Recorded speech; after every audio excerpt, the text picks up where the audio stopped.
Então, galera, nossa aulinha de hoje é divisibilidade, tá? Anota aí no teu caderno e a gente vai estar aprendendo mais algumas palavrinhas novas, tá? Nessa aula de hoje, que tem a ver com essa operação aqui, ó, que é a operação de divisão. Então, para isso, a gente vai resolver esse probleminha que está aqui e depois a gente vai comentar um pouquinho sobre ele. Então, diz o seguinte, ó, para um trabalho em equipe, o professor dividirá 28 alunos. Então, significa que o número que vai ser dividido é o 28. Lembra que ele recebe um nome, né? Dividendo. De uma classe em grupos de exatamente 5 ou 4 integrantes. Então, o que o professor quer? Ele quer dividir os 28 em uma quantidade de grupos e que em cada grupo eu tenha 5 ou 4 integrantes, desde que, ó, nenhum deles fique sem grupo. Significa que o resto tem que ser zero. Então, galera, como a gente não sabe aí qual é a quantidade de grupos que a gente vai ter, né? Mas a gente sabe que a gente tem que ter 5 alunos por grupo, uma estratégia que a gente pode adotar aqui é pegar os 28 alunos e vir tirando os grupos, ó. Então, quando eu tiro 5 alunos, eu estou formando aqui quem? Estou formando o primeiro grupo, certo? Vai sobrar 23 alunos. E agora eu vou formando esses grupos, ó, tirando 5. Ó. Então, tiro outros 5. Aqui quem é que está? O meu segundo grupo. Tá? E assim a gente vai sucessivamente. Eu vou fazer todos esses grupos aqui. Ó, observa que fazer grupos de 5 pessoas me gerou 5 grupos. Então, eu consigo formar 5 grupos com 5 pessoas. Mas eu não atendi a condição do problema, que era que nenhum aluno ficasse sem grupo. Ó. Me restaram 3 alunos que eu não consegui formar um grupo de 5 pessoas, que era a condição do problema. Então, o que eu fiz aqui foi o seguinte, galera, foi a seguinte operação. Eu peguei o 28, dividi por 5, tá? Por 5 pessoas, então eu peguei 28 pessoas e fiz uma divisão medida, onde eu tirei 5 pessoas sucessivamente até formar o quê? Até formar 5 grupos. Então, ó, o meu resultado aqui foi a quantidade de grupos, tá? Que está aqui em verde, ó. E me restou 3 alunos nessa divisão sem grupo, tá? Por quê? Porque eu não consegui formar um grupo que fosse suficiente, ó, com essa quantidade aqui, que seria a minha medida nessa divisão, ok? Então, galera, formar grupos com 5 pessoas não foi possível por causa da condição do resto, né, de nenhum deles ficar sem grupo. Então, agora eu vou tentar fazer a segunda. O que diz a segunda? Que eu tenho que formar grupos com 4 integrantes. Então, vamos fazer a mesma coisa. Eu vou tirar o primeiro grupo. Mas agora observa, ó, que quando eu fiz grupos de 4 pessoas, então olha o que aconteceu. Peguei 28 alunos e dividi, ó, por 4 alunos. Significa, né, dividir por 4 alunos. Que eu fiz grupos, que eu formei grupos de 4 alunos. Então, para cada 4 alunos, eu atribuí um grupo. É mais ou menos isso que acontece nessa divisão, tá? Então, me gerou o que aqui, galera? Me gerou, ó, 7 grupos e resto 0, que era o que eu queria. Tá? Então, formar grupos com 4 alunos foi possível, nessa condição que ele queria de nenhum aluno sem grupo. Né? Foi possível formar grupos com 5 alunos? Foi possível.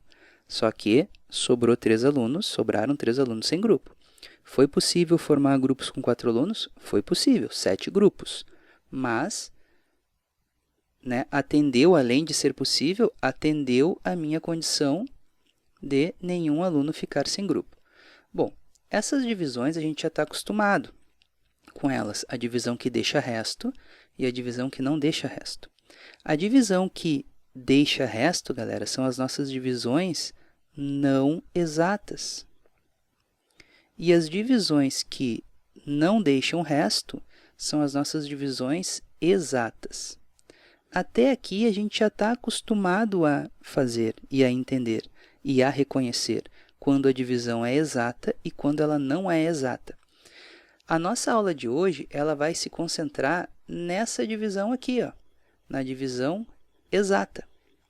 Quando a gente tem uma divisão exata, galera, por exemplo, esse caso, 28 dividido por 4, que dá 7 e resto 0, a gente diz que se essa divisão foi exata, então, e daí vai vir as palavrinhas novas da aulinha de hoje que eu quero que vocês anotem aí.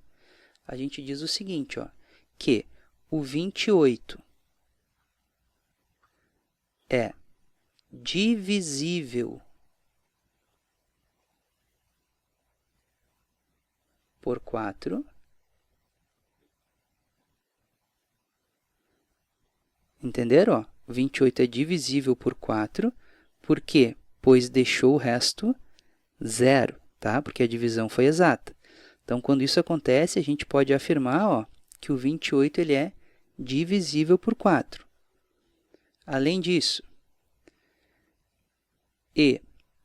o 28 é um múltiplo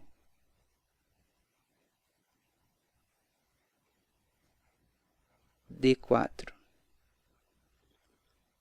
Então, galera, aqui, ó, duas palavrinhas novas, divisível e múltiplo.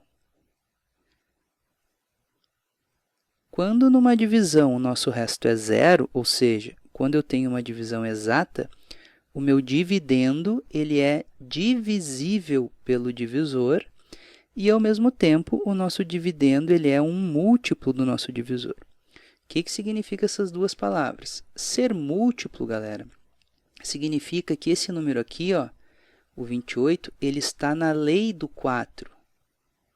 Tá? Então, ele está na tabuada do 4. Se a gente fizer a tabuada do 4, né, quem é a tabuada do 4? A começar pelo próprio 4, tá? Não precisa contar o 0 aqui nesse caso. Então, ó, 4, 8, 12, 16, 20, 24, 28. Eu chego no 28. Então, ele é um múltiplo, ó. Tem a ver com multiplicação, tabuada.